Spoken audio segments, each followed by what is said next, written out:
Todo mês o brasileiro se preocupa. Qual a cor a conta de luz vai vir esse mês? Verde, amarelo ou vermelho? Esse é o sistema de bandeira que indica as condições de geração de energia. Quanto pior a condição, maior a tarifa cobrada.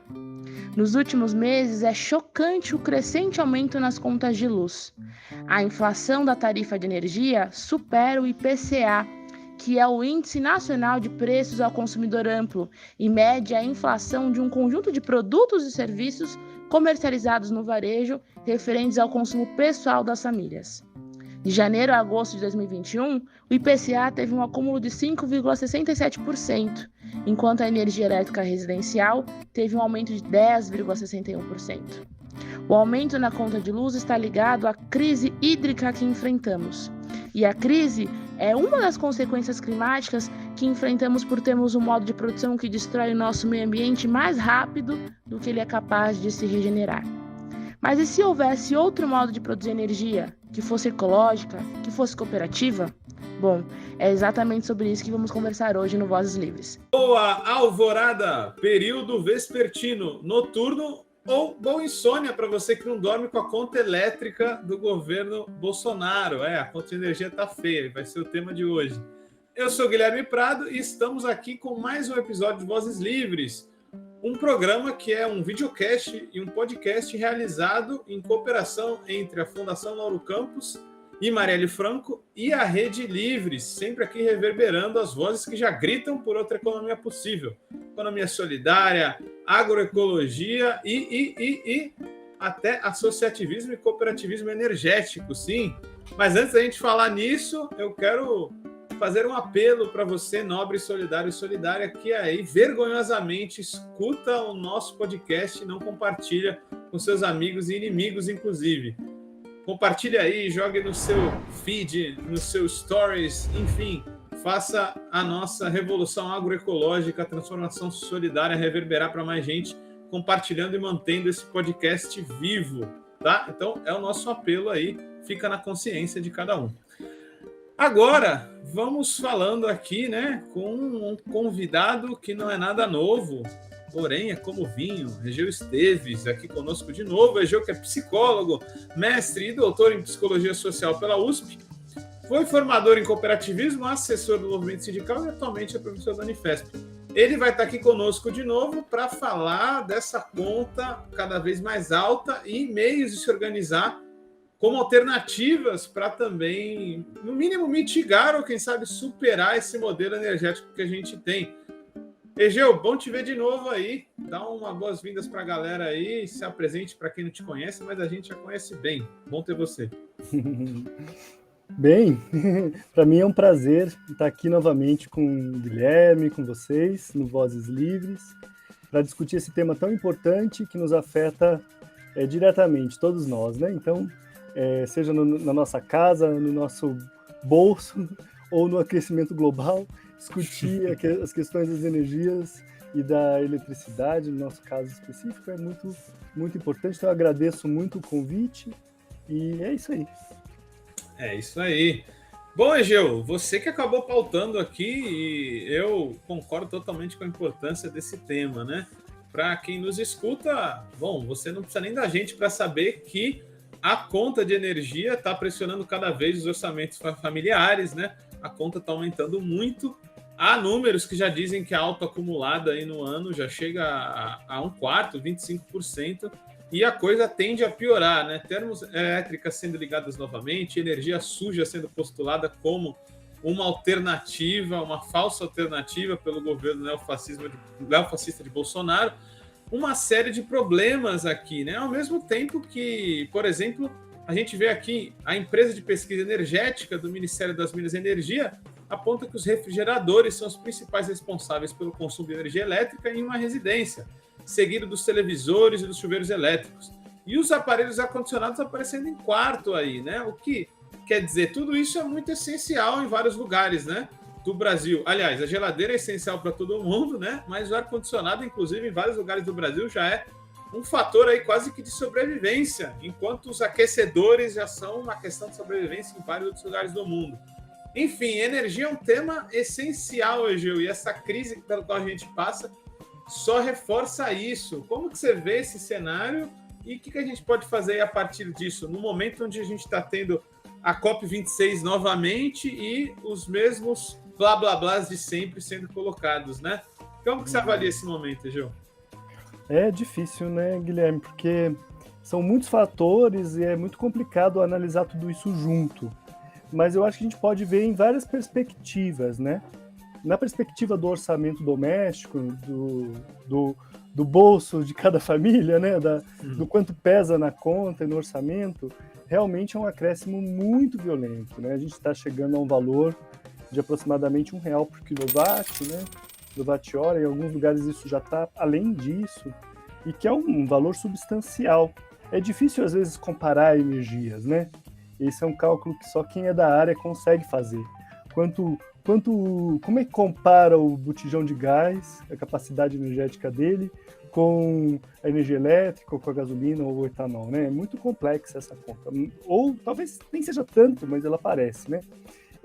E a gente está vivendo um momento de que tudo isso é mercadoria, né? Tudo isso e de uma forma diferente. Sempre, nesse momento tem uma regulação livre disso no mercado, e o preço do dólar impacta diretamente, né? Então não à toa a gente está com a gasolina no valor que está, o gás no valor que está, a energia elétrica no valor que está.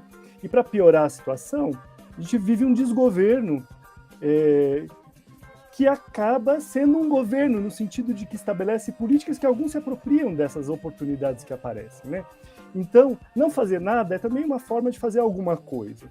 E esse governo conseguiu transformar uma crise política numa crise sanitária, numa crise hídrica, numa crise energética. E o capitalismo, ou os capitalistas, se aproveitam dessas crises. Na verdade, não tem crise nenhuma, né? Crise é um nome usado para quando a gente não, quando de certa forma parece que a realidade não corresponde ao nosso desejo, à nossa expectativa, né? Então não tem crise, porque tudo isso está mais ou menos controlado, está mais ou menos por opções que foram feitas, seja de fazer, seja de não fazer. Isso abre oportunidade para alguns e outros perdem. E no caso, a maioria perde, porque tem que pagar mais, para que uma minoria possa concentrar mais. Porque é isso que significa você pagar R$100 num botijão de gás, ou R$1 o quilowatt-hora. Significa que você está desembolsando muito mais dinheiro, está diminuindo sua disponibilidade familiar, e esse dinheiro está indo parar em alguém, no bolso de alguém, certo? Então, são escolhas, né, que estão acontecendo. E aí, quem tem mais recursos para investir consegue driblar esse problema, por aqui, por ali, né?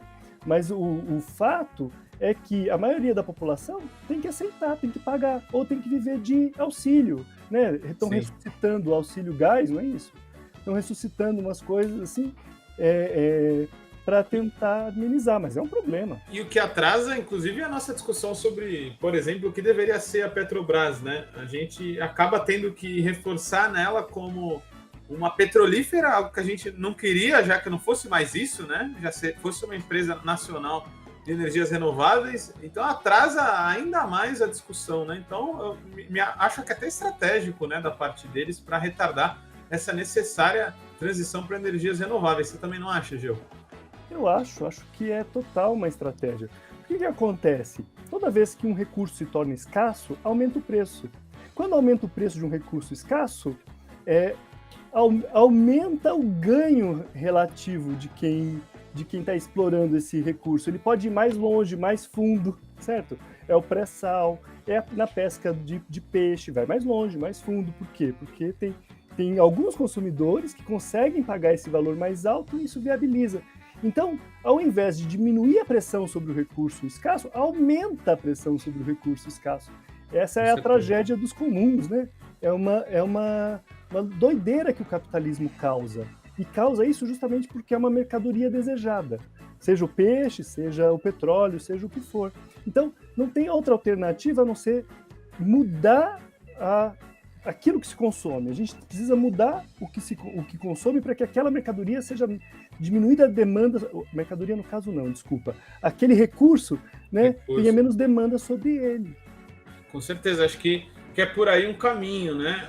E eu vejo uma das formas de fazer isso é descentralizando, né, o nosso sistema energético, que hoje ele é muito centralizado, claro, né? A gente depende muito daquelas empresas centrais. Eu acho que uma forma democrática de produzir energia é a descentralizando. Só que aí a gente precisa recriar um imaginário, né, diferente para que essas políticas públicas aconteçam. Então, para a gente ir já tocando nesse assunto tão essencial, que é o associativismo e cooperativismo, eu gostaria de lembrar de uma iniciativa, por exemplo, não só uma, mas várias na Bolívia. Teve o conflito Chipnis na Bolívia, que era a ideia de colocar num grande parque, uma terra indígena em parque nacional, uma grande estrada, né? E com isso ia vir uma das desculpas, né, para ali argumentar contra a defesa do seu território pelo movimento indígena era também vamos chegar com energia elétrica, veja só. Né? E como a gente sabe, tem uma crítica muito grande na Bolívia do bem viver, né? Uma alternativa ao desenvolvimento, onde eles falaram, não, a gente quer ser produtor de energia para que não venha aquela tonelada de investimento com aquelas construtoras, com aquele monte de fio. Isso é sempre uma tática, né? Além de ter uma questão de corrupção, é claro, mas também de acumulação de capital e centralizar poder. E você acha que a gente tem que ir para essa alternativa da boa vida aí? Existe espaço para a gente começar a falar isso, pelo menos pelo movimento social? Não tenho a menor dúvida que a gente tem que ir nesse caminho. A gente tem que ir no caminho de pensar outras formas de viver bem, ou de bem viver, né? Aquilo que é essencial, o que a gente realmente precisa. E nisso que a gente realmente precisa para viver bem, que tem a ver com alimentação, tem a ver com um bom teto, digno, tem a ver com uma alimentação boa também, digna, também de qualidade, tem a ver com a energia necessária para que a nossa vida seja menos pesada, para que a gente possa aplicar essa energia nos trabalhos, nas atividades, né? Acho que a gente tem que pensar nisso e encontrar aqueles elementos-chave de desmercantilizar. O que a gente precisa desmercantilizar para construir uma nova sociedade? Não vai existir uma sociedade pós-capitalista melhor do que a capitalista sem desmercantilizar. Vai ser um arremedo de qualquer coisa, que pode inclusive ser pior, né? Então, a gente precisa encontrar estratégias para desmercantilizar a vida, e isso tem tudo a ver com a discussão do bem viver. Aí, só fazendo uma ponte com o que você falou dessa questão da descentralização, eu acho que é interessante, porque do ponto de vista ambiental, parece, eu discordo, mas parece, muitas vezes, que basta mudar a fonte. Quer dizer, basta mudar a fonte de energia daqui para cá que resolve o problema. Mas não é bem assim. E socialmente também não é bem assim. Precisa descentralizar e distribuir para que as pessoas tenham esse recurso e não fiquem na dependência dos grandes, né? Quando alguém vai instalar um grande parque eólico ou um grande parque solar, que são fontes renováveis, ele causa um grande impacto ambiental. Ele vai fazer... E é na lógica da civilização industrial ainda, centralizada, né? Exatamente. Então você está fazendo um grande investimento para ter um grande resultado, um grande lucro. E ao fazer isso, você está consumindo muita água para fazer muito concreto, para erguer grandes torres eólicas. Você está cobrindo uma enorme área de solo que poderia ser usado para agricultura ou consorciada, ou para o bioma que estava lá antes, né? Então, está causando um grande impacto ambiental. Então, não é verdade que basta mudar a fonte. Precisa descentralizar, e ao descentralizar, a gente tem que investir em tecnologias que sejam de pequena escala. A gente precisa pensar em priorizar as tecnologias que possibilitam pequena e média escala. Pequena escala, a escala de um consumo doméstico, por exemplo, e uma média escala, a escala de uma empresa, de uma oficina, de um grupo de costureiras, né? A gente tem que pensar nessas duas coisas. E não pensar na escala grande nem gigante. A gente não quer mais Itaipu, nem mais grandes... nem Belo Monte, né? Foi um desastre. Muito menos Belo Monte, mas não lembre-se que Itaipu acabou com as 7 quedas do Iguaçu e alugou uma área enorme do país, né? Então, a gente tem alternativas de outras tecnologias que podem ser descentralizadas. Então, como usar essas tecnologias em prol, né, de todo mundo? Como produzir uma solidariedade a partir daí? Eu acho que são questões que a gente tem que começar a pensar. Egeu, só para ilustrar aí como a as iniciativas centralizadoras, né?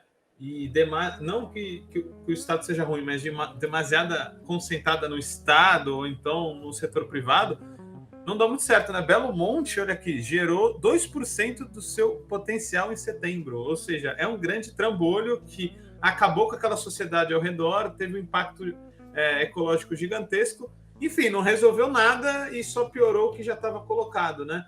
Então, nesse sentido, você que tem estudado, né, um pouco essa questão de sermos produtores, né, ter uma autonomia energética, o que a gente tem de opção, né? Claro que podemos produzir isso como indivíduos, mas você vê a formação de associações e cooperativas como algo viável também, para pelo menos pelo movimento social a gente está resistindo e apresentando alternativa?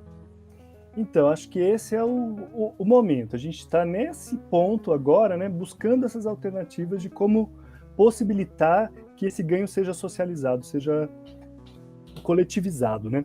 As grandes empresas, ou mesmo consumidores que têm um telhado e têm capacidade de fazer um financiamento, já estão fazendo isso. Estão comprando equipamentos para gerar sua própria energia a partir de fontes renováveis. Isso surgiu em 2012, a partir de uma pressão que é bem anterior, para a criação de um sistema de crédito de energia que possibilitasse isso. Então, em 2012, a ANEEL cria, um problema aqui em São Paulo, a ANEEL cria a resolução 482, que possibilita que o consumidor de energia, todos nós, possam produzir sua própria energia e injetar na rede, desde que seja energia renovável. E aí eles têm um leque lá de energias renováveis, entre a solar, a eólica, a biomassa de tecnologias mais modernas e algumas outras, de maré, outras coisas, mas que eles consideram lá como fontes renováveis.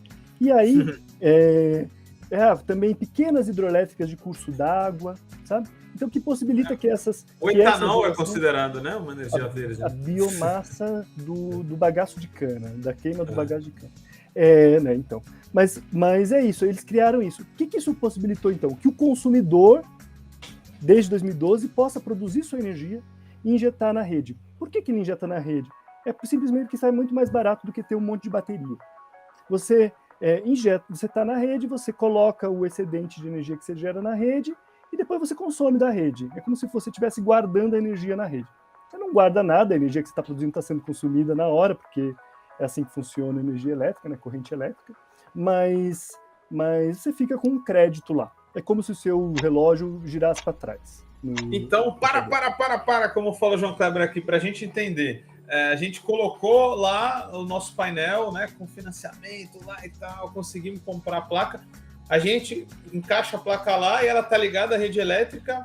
E se a gente fornece mais energia do que consome, isso também vira um crédito, é isso? É isso.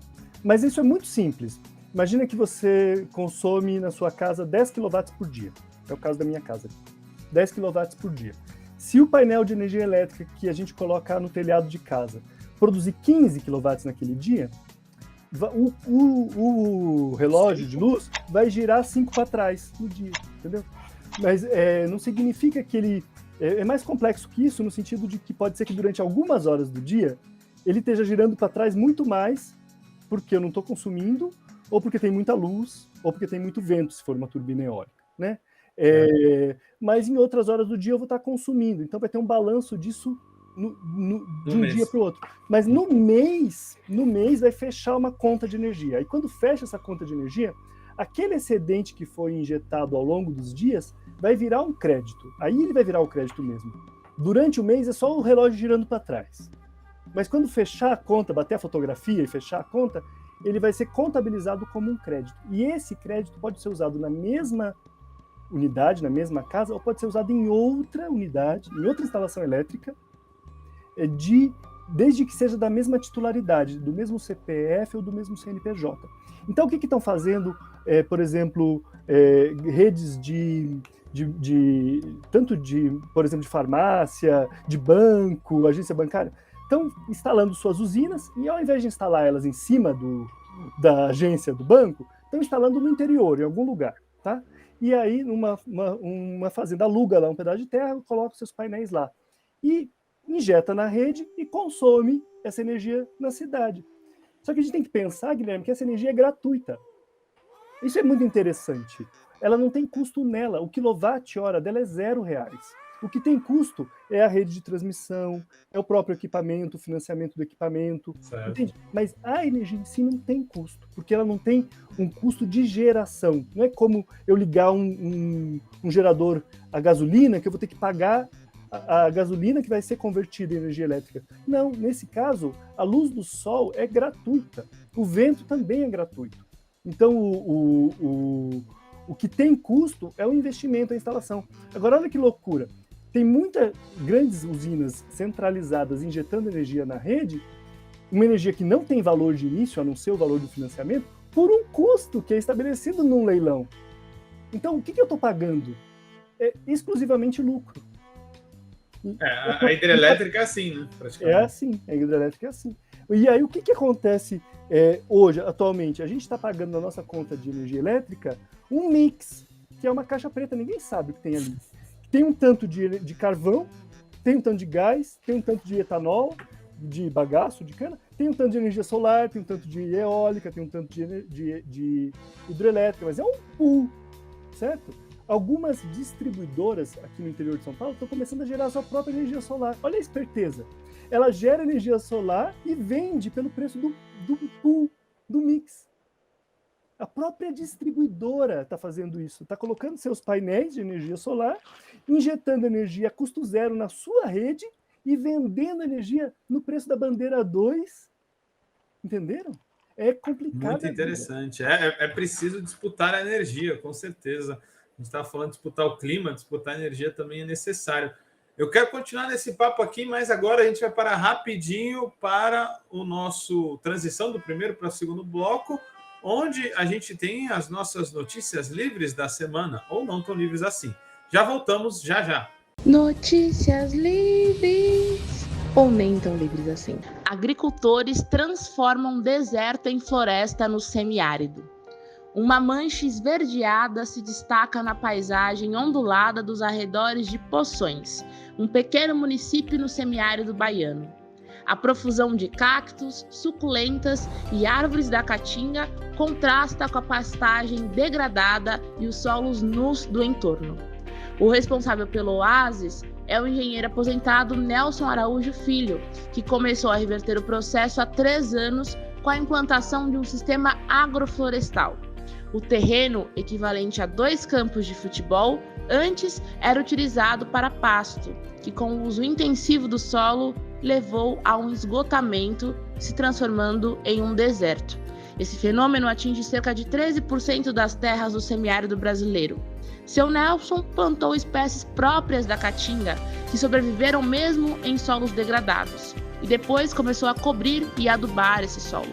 Tudo isso sem usar agrotóxicos, adubos químicos ou uma só gota de água com irrigação, pois só a água do sereno já é suficiente para manter o sistema funcionando. Pois é, estão aí alternativas para frearmos as mudanças climáticas. Notícias livres, ou nem tão livres assim. Estamos voltando aqui com o nosso grande Egeu Esteves, participando novamente do nosso Vozes Livres, e a gente está falando da questão do cooperativismo energético, da questão da energia no Brasil e também no mundo. O Egeu nos falou aqui, antes no primeiro bloco, que é possível, né, se organizar nesse sentido. Como a gente já viu, há várias empresas já fazendo parques industriais, praticamente, para coletar esse tipo de energia e vender. Os capitalistas estão aí se movendo, né? Mas temos brechas para fazer isso também, né, Gil? Você avalia que associações e cooperativas são viáveis da gente organizar? Quais são a diferença entre elas? O que é uma geração compartilhada? Fala um pouco para a gente desses pontos, para a gente começar aí a arregaçar as mangas, claro, né? Legal, Guilherme, eu acho ótimo a gente ter essa oportunidade de falar. É um tema tão pouco falado, né? Mas Sim. Boa parte disso surgiu, então, nessa resolução 482, lá de 2012. Tá? Eles colocaram no papel aquilo que já era feito em outros países e algumas inovações aqui nossas. Então, primeira ideia do autoconsumo. O que é o autoconsumo? É quando alguém coloca painéis solares ou uma turbina eólica no seu telhado ou no seu terreno. Ele está produzindo para si mesmo, para sua família ou para sua empresa, e o que ele produzir a mais, ele injeta na rede. No final do mês, ou ele vai pagar um pouco que faltou, que ele produziu menos do que ele precisava, ou ele vai ficar com o crédito. E essa resolução criou um sistema de compensação desses créditos, que esses créditos valem por 60 meses. Eles valiam por 36, depois passaram a valer por 60 meses. E depois disso, eles expiram. Então, assim, é uma coisa estranha, porque você está injetando energia, você está emprestando energia para a rede gratuitamente, entende? Na expectativa de que um dia você pode precisar dela e aí você vai consumir ela. Porém, é uma coisa que é sua, mas não é, porque depois de 60 meses ele expira.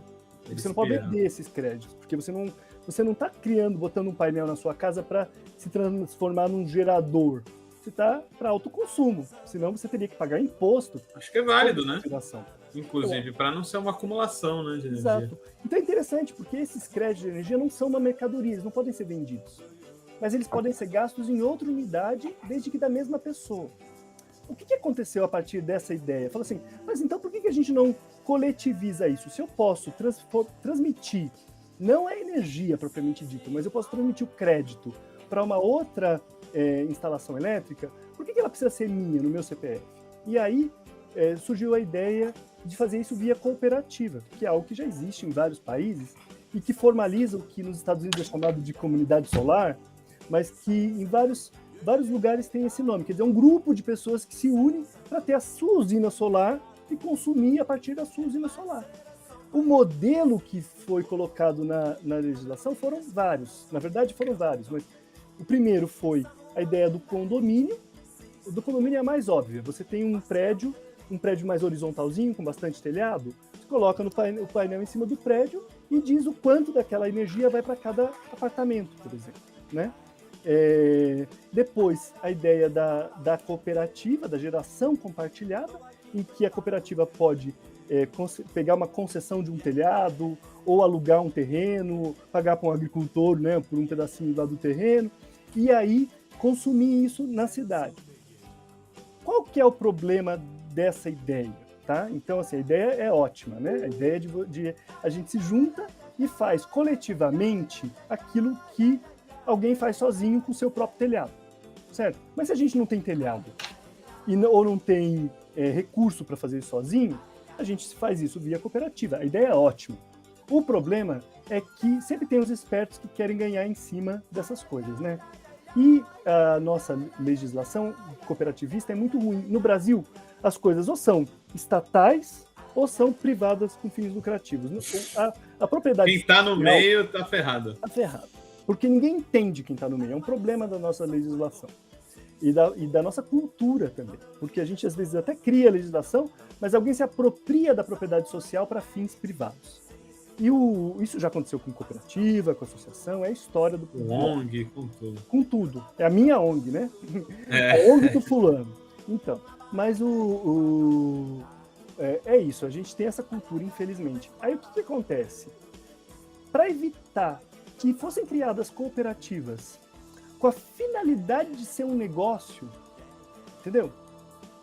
Não para o autoconsumo, mas para a finalidade de ser um negócio, o que os estados e as distribuidoras fazem? Mas é uma questão, na verdade é o estado, cada estado.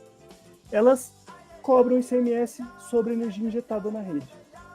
E cobram... Isso na forma cooperativa. Na forma da cooperativa. E cobram do outro lado também, quando o consumidor consome. Embora, Guilherme, não tenha fato gerador, porque a cooperativa não está vendendo energia para ninguém. Ela está produzindo de um lado e consumindo do outro, não está vendendo para ninguém, não tem nota fiscal nenhuma, não tem nada, não tem uma loucura. Não tem porquê essa energia ser taxada, porque não tem fato gerador para taxar. Eu não estou vendendo, só poderia taxar se eu estivesse vendendo.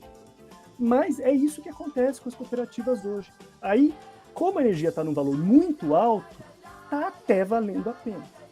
Entendeu? Está até valendo a pena, no sentido de que tem um desconto, no final das contas, essa energia vai sair mais barata via cooperativa do que a energia que você compra da distribuidora diretamente.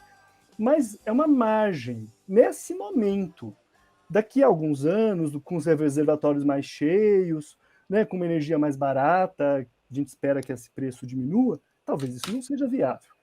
Então, é muito arriscado esse momento para pensar em pagar esse imposto Esse preço todo, né? sobre algo que não tinha que gerar imposto, entende? Porque meia dúzia de esperto cria uma cooperativa. Outro dia eu vi uma cooperativa que, inclusive, estava registrada como cooperativa de crédito mútuo.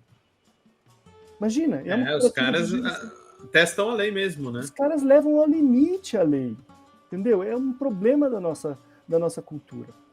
Ou sei lá, se a nossa é essa esperteza. Mas eu acho que a gente precisa tentar também, né? Fazer esses testes com a lei, porque a gente já faz em alguma medida. Para o nosso lado, né? Então, aí o que a lei diz sobre, por exemplo, o Bradesco? O Bradesco pode, né? Vai lá, monta sua usina e, por alto consumo remoto, consome em várias agências. Por que o Bradesco pode fazer isso e a gente não pode? Então, eles não pagam imposto nenhum sobre essa energia que eles injetam na rede. Por quê? Porque entra na modalidade de alto consumo. Eles estão produzindo aqui para consumir ali. Não estão vendendo para ninguém. Ué, mas a cooperativa também não está vendendo para ninguém. Só que como na cooperativa tem um CPF, tem um CNPJ e, sei lá, 50, 100, 500 CPFs, eles entendem que sim, que está passando de uma titularidade para outra titularidade. Então, o que a gente está pensando em fazer, mas isso ainda não é uma certeza de que vai dar certo, né? É a possibilidade de compartilhar isso via associação, né? Claro que é uma associação e as associações não podem ter finalidade econômica. Ela não tem finalidade econômica. Exatamente. Mas essa atividade também não tem finalidade econômica. Ela não é uma atuação empresarial. Ela não vai estar fazendo isso para vender energia. Entende? Então a gente vai ter que chegar nesse limite de dizer, olha, isso não é uma atividade econômica. A gente não está gerando energia para vender energia. A gente vai gerar energia para autoconsumo. E a associação, ela é uma associação que vai trabalhar no quê? Na transição energética, certo? Na educação ambiental, na educação energética também, que é para essa transição necessária, na eficiência energética, que é melhorar o consumo, certo? As famílias consomem muita energia também por baixa eficiência energética. São chuveiro elétrico, que gasta muita energia elétrica. Ainda tem lâmpada incandescente por aí, e assim por diante. E a associação, ela te permite cadastrar aquelas pessoas ali dentro do guarda-chuva. E, em tese, fica as pessoas registradas dentro da associação e também os seus painéis. Como que você acha que isso se encaixaria, já? Para isso funcionar, Guilherme, como proposta, tá? Como proposta... É um teste. É um teste. Como proposta, eu acho que para isso funcionar, a legislação permite que as associações tenham filiais. Eu acho que tem que colocar no estatuto da associação o endereço da usina como o endereço da sede e o endereço das instalações dos consumidores dessa energia como o endereço das filiais. E aí vai estar tudo sob a titularidade da associação. Qual que é o problema, ou vários problemas que tem? Os equipamentos que forem comprados, por exemplo, eles vão ter que ser doados para a associação. Ou vai ter que ser emprestado para a associação, entende? Mas vai ter que ter alguma forma.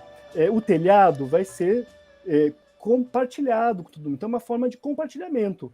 Quem tem telhado vai emprestar o telhado para a associação. Quem tem equipamento vai emprestar ou doar o equipamento para a associação. E do outro lado, as pessoas vão usar essa energia gerada pela associação. E como a titularidade vai passar para ela, quem vai pagar a conta também é a associação, porque sim, se a titularidade é minha, sou eu que pago a conta. Então, os associados vão ter que pagar uma mensalidade, alguma coisa para a associação, para que a associação possa arcar com isso. E isso é correndo o risco, certo, de ser entendido que não está certo. É um detalhe. É a tal da ousadia que a gente vai ter que ter para testar e fazer uma inovação aí no nosso movimento de economia solidária, que necessita, de fato, ter esse tipo de iniciativa na questão da energia, né? E aí você falou de várias outras situações e necessidades, demandas que podem ser aí saciadas com a nossa associação solar, energética, etc. Eu acho que uma delas também, hoje, eu não sei se você concorda comigo, é dar essa formação política, porque uma vez que as pessoas se entendam como produtoras de energia e de energia descentralizada, a gente pode discutir radicalmente o papel da energia no capitalismo, né? Tem um autor muito bacana que eu gosto muito dele, que aliás você até citou ele sem querer, porque ele sempre fala que tem uma bifurcação no sistema mundial que a gente vive, que é o Immanuel Wallerstein, um gênio aí das ciências sociais. Ele sempre fala que pode rumar para algo melhor, mas também para algo pior. Ele dizia, pelo contrário, né, rechaçando a ideia do progresso, de que o capitalismo, pelo contrário, é o sistema que pior geriu os recursos na história de todos os sistemas econômicos. Não é à toa que a gente está perto de um colapso global e nenhum outro sistema conseguiu isso. Então, ele, pelo contrário, é pouco eficiente. Então, quando a gente começa a discutir isso, você acha que a gente pode também colocar para as pessoas a questão da desmercantilização e de que também a energia renovável não vai salvar o capitalismo, porque ele sempre precisa de mais energia, sempre vai precisar de mais painel e mais extração de recursos? Você não vê também uma forma da gente falar, em última, que o dinheiro é energia, que o poder aquisitivo é recurso, para a gente também falar de uma economia mais ecológica? Concordo plenamente, Guilherme. E acho que a gente tem várias coisas que a gente precisa pensar em como desmercantilizar. Por exemplo, o alimento que cresce formosamente numa floresta ou numa mata, de quem ele é? Ele tem custo? Ele pertence a alguém? Ele é uma mercadoria? Ele se torna uma mercadoria no momento que alguém colhe ele, isso é trabalho, certo? E leva ele para ser vendido em algum lugar. Quando alguém cultiva a terra e faz agricultura, ele está incorporando o trabalho a esse intercâmbio da humanidade com a natureza, certo? Está incorporando o trabalho, e isso está gerando uma mercadoria. Mas são limites, isso tem, digamos, é um espectro, é mais complexo do que simplesmente 0 ou 1. Né? De um lado você tem essa produção familiar que é intensiva em trabalho e que, quando você paga aquela mercadoria que é o alimento, você está pagando o trabalho daquelas pessoas. E você tem um outro extremo, as commodities da agricultura, né? Que tem pouquíssimo trabalho incluído, porque elas são produzidas em larga escala e muito mecanizadas, e elas têm um valor que não corresponde a nada com o trabalho, tem a ver com quanto estão dispostos a pagar por elas. Então, são lógicas completamente diferentes, mas a gente coloca tudo como se fosse a mesma coisa, mercadoria, né? É verdade. Não são a mesma coisa. Então,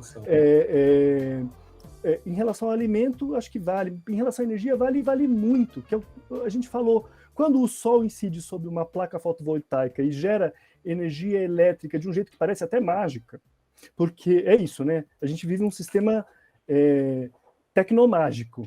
Né? A gente não entende algumas coisas como funcionam. Não entende. Não entende. A gente então não entende que mais coisas, mais aparelhos é mais energia. Queremos mais painéis e tal. Sim. Mas o que eu quero dizer, essa energia que entra ali, né, ela não tem um custo da energia propriamente dito. Então ela é possível também ser O que tem custo? Tem o custo do trabalho de produzir os painéis, de instalar os painéis, de cuidar dos painéis, porque precisa limpar os painéis de vez em quando, de fazer a manutenção, né?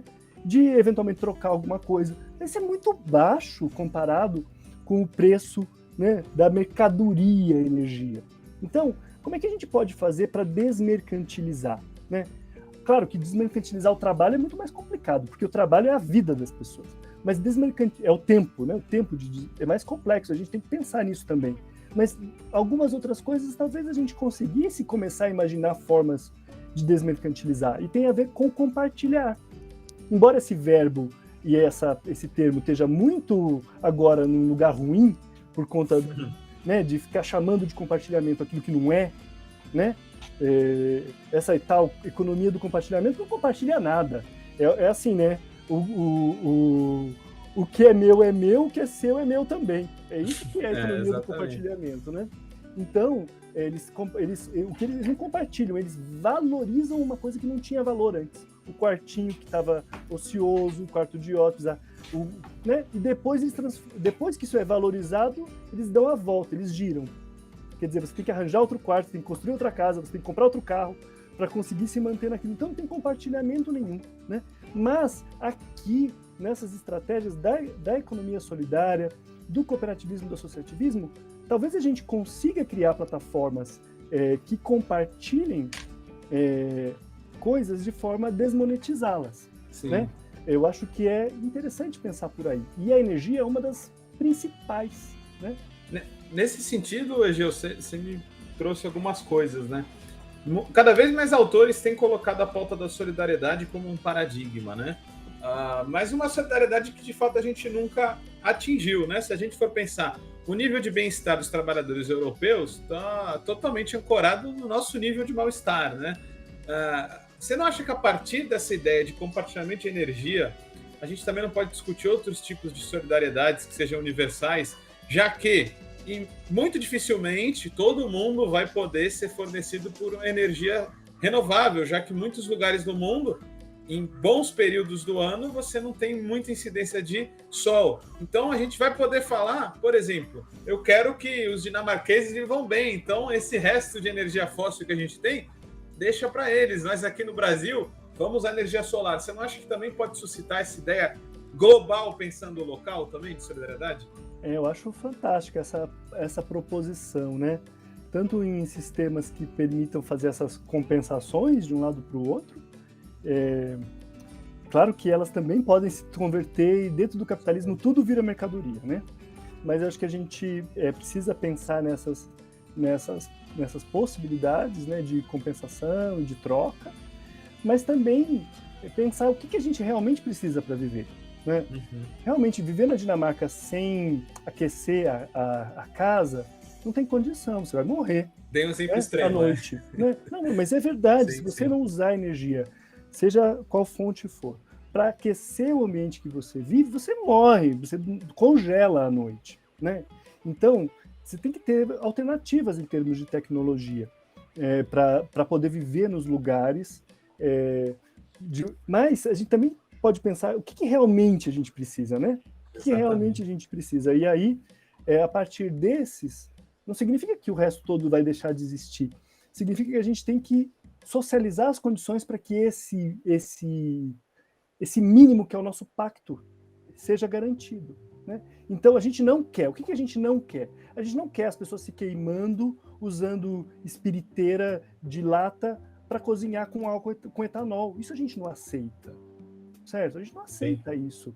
E isso é indigno dessas pessoas, dessas famílias, de uma sociedade, de um país rico como o Brasil, ver as pessoas se matando ou se machucando, um custo que inclusive vai para o SUS.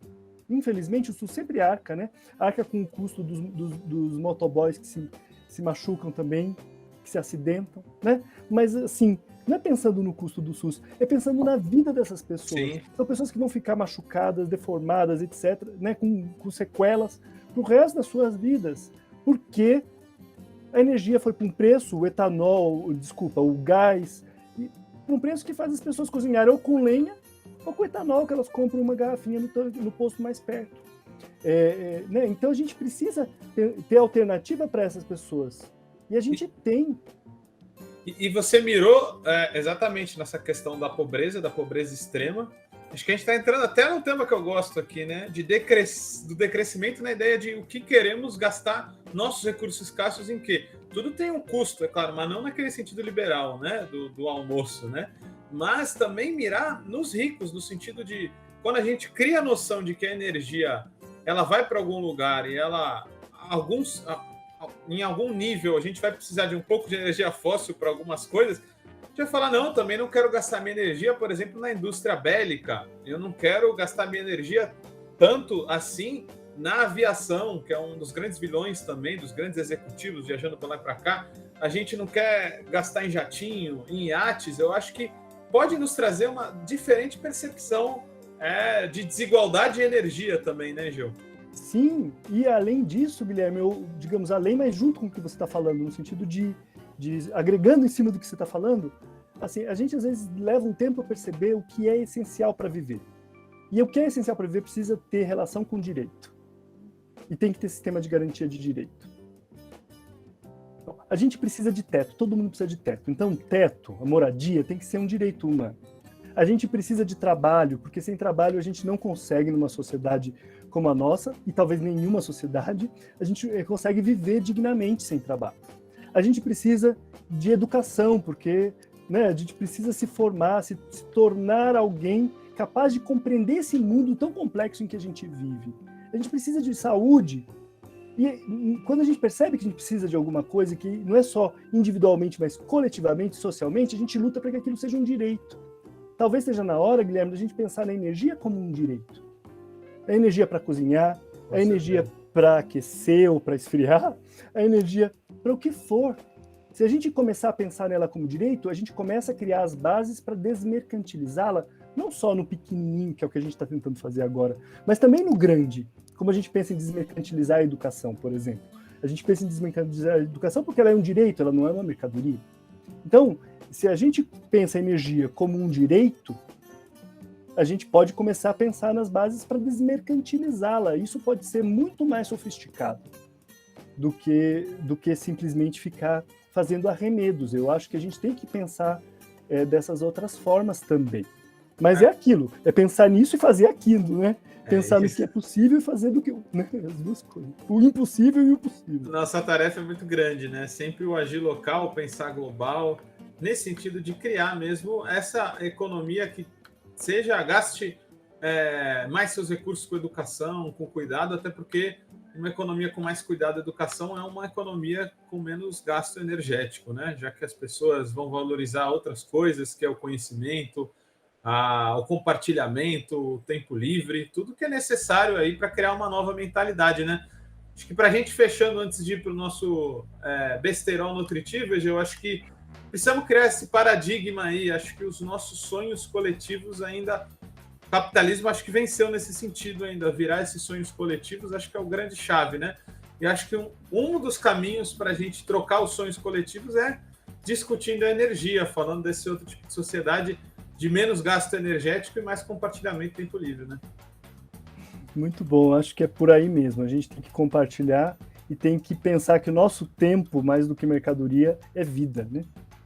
O nosso tempo é vida. A gente precisa viver o tempo, as nossas horas. O capitalismo vem de uma ideia de que a gente está numa corrida entre vencedores e perdedores. E às vezes dá a sensação de que tem alguma coisa no fim da corrida. Mas não tem nada no fim da corrida. Quando a corrida acaba, acabou. Acabou tudo. Acabou. Então, se não tem cenoura no fim da corrida, a gente tem que tornar esse percurso, primeiro, mais lento. Mais lento, para que a gente possa aproveitar mais, desfrutar mais. E depois, mais prazeroso. Né? Acho que a gente precisa preencher essas horas de significação, de vida, de valores outros que não esses valores medíocres que o mundo capitalista nos coloca, né? Que reduz tudo à lucratividade, rentabilidade. Né? Então, assim, isso não é novo, e, na verdade... É difícil. É difícil. Mas também todos os saberes ancestrais vão nessa direção. Né? Vão na direção... A gente precisa recuperar um pouco de uma certa ancestralidade indígena, quilombola. Sabe, o bem viver está muito ancorado em cima dessas ancestralidades, digamos, aldeares, né? Da vida em aldeia, da vida comunitária. A gente precisa lembrar disso. Isso somos nós também. Isso somos nós. Nós também nos formamos assim. A gente também carrega em nós essa história. Então, acho que é possível a gente fazer isso. E a associação é uma forma moderna, porque a gente não vai voltar para a aldeia necessariamente, né? A gente nunca viveu numa aldeia, a gente não sabe viver numa aldeia. Às vezes eu até prefiro, mas é verdade. Talvez, eu até preferiria também. Eu acho que passa por aí também. Mas acho que a gente não vai voltar. Então, né? Então, assim, a associação é uma forma de criar essa comunidade. Sabe? É isso, são as comunidades do Livres, é a cooperativa, é a associação. Aqui podem ser associações solares, ou o nome que a gente quiser dar, comunidades solares, mas a ideia é que essas pessoas vão ter que manejar juntas um recurso que elas têm. E ao fazer isso, elas têm que se educar, elas têm que aprender, elas têm que se politizar. Então eu acho que a ideia é essa, é fazer comunidades que vão juntas instalar um recurso, cuidar desse recurso, aprender a usar esse recurso, porque se alguém começa a gastar um monte de energia, isso vai prejudicar os outros. Então, a cuidar desse recurso, a ser eficiente no uso desse recurso. Então, eu acho que tem um lado por aí que também politiza. Sim, inclusive, politiza o consumo, que é muito importante para nós. Eu gosto muito dessa questão, né, de criar consciência nas pessoas de que tudo que a gente faz é político, Tudo tem uma pegada ecológica, todas as nossas decisões estão permeadas por consequências. Podem ser boas, ruins ou menos ruins, né? Minimamente. Muito legal, Egeu. É um prazer sempre estar contigo. Agora eu vou te convidar para a nossa parte final aqui. A gente está agora com o nosso quadro do Besterol Nutritivo. A gente faz um papo mais descontraído para conhecer o outro lado dos nossos convidados. A gente sempre começa perguntando aqui qual o seu rango agroecológico ou não favorito, Egeu? Ah, difícil, hein? Sabe o que eu adoro? O que você manda bem aí? Fala. Não, adoro ceviche, adoro fazer ceviche. Adoro ceviche. Se tem uma comida que eu gosto, é ceviche. Acho muito bom, muito fácil de fazer, muito tranquilo. Adoro peixe, então... eu não me livrei do peixe ainda, cara. Não, olha, aí eu tenho minhas... Eu acho que a gente precisa de um pouco de proteína, né? É claro que é complicado. Não no sistema industrial, né? Que a gente não tem. No sistema industrial e não indo pescar atum a, sei lá quantos, 300 metros de profundidade, né? Mas existem possibilidades, né? Tem pesca artesanal ainda muito boa no Brasil, muito interessante, né? Eu acho que a gente ainda tem alternativa nesse sentido. Agora, outras comidinhas que eu acho que a gente faz, e assim, acho que algumas saladas, eu faço uma berinjela também, e também lasanha de berinjela, outras coisas que a gente faz por aqui também. Qual que é o teu tempero secreto do Senhor Esteves? Secreto? O que você gosta mais? Pimenta síria, adoro pimenta síria. Cara, rebuscado, garoto, hein? Eu ia falar alho poró aqui. Exato, era uma delícia. Alho poró é ótimo, como não? Eu adoro. Uma mandioquinha, né, assada. Primeiro eu dou uma cozidinha nela, depois eu asso. Mandioquinha, baroa, batata baroa, aquela amarelinha. Eu agradeço todo dia os povos andinos por ela. Nossa senhora, né? Muito bom. Purê dela, né? Purezinho de mandioquinha tem o alho poró por cima, tá feito. Então é nada. Já tem carboidrato. Tu foi o convidado que mais rendeu essa parte, hein? Tá me dando água na boca, eu tô com vontade de jantar já. Mas, mistura tudo e faz uma salada. Já era, né? Pepino. Porra, maravilha. Ó, jogo rápido agora. Chá. Chá mesmo. Chá preto. Chá preto. Um lugar da hora. Um lugar da hora? Eu adoro Ubatuba. Ubatuba.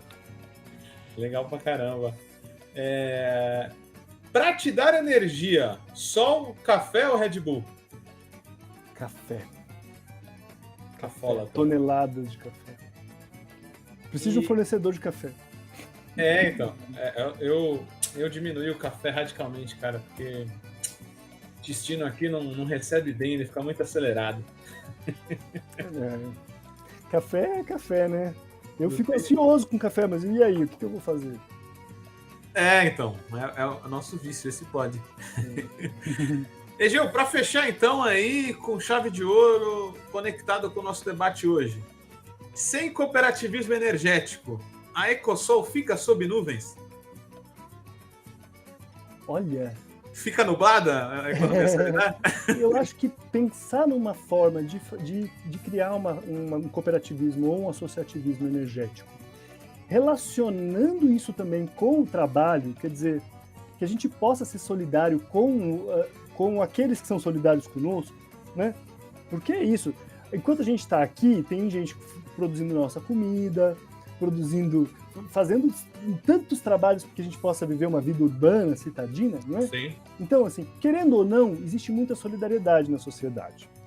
Então, criar um cooperativismo energético que possa fomentar, baratear, né, os custos daqueles que são solidários, querendo ou não conosco, eu acho que é muito, muito interessante, pode valer muito a pena, né? Eu acho que é por aí que a gente pode caminhar. Muito bom, ótima resposta aí, Egeu, fechando com chave de ouro hoje. Se quiser deixar alguma saudação, cara, por aqui a gente vai fechando. Foi muito bom o papo. Agradecemos ter você de novo, viu, Egeu? Mandou muito bem. Obrigado vocês pelo convite, essa equipe maravilhosa, ao Eduardo e a Vitória que estão nos bastidores. Obrigadão, pessoal. Um super agradecimento aí pela essa construção coletiva. É isso aí. Valeu, Egeu. Saudações solares para os solidários e solidárias que nos assistem. Esse foi mais um Vozes Livres. A gente volta aí na próxima semana. Tá acabando o ano. Ano que vem tem surpresa, mas fiquem aí no suspense. Logo, logo a gente revela. Um abraço, compartilhem o canal, o episódio e até a próxima. Tchau, tchau.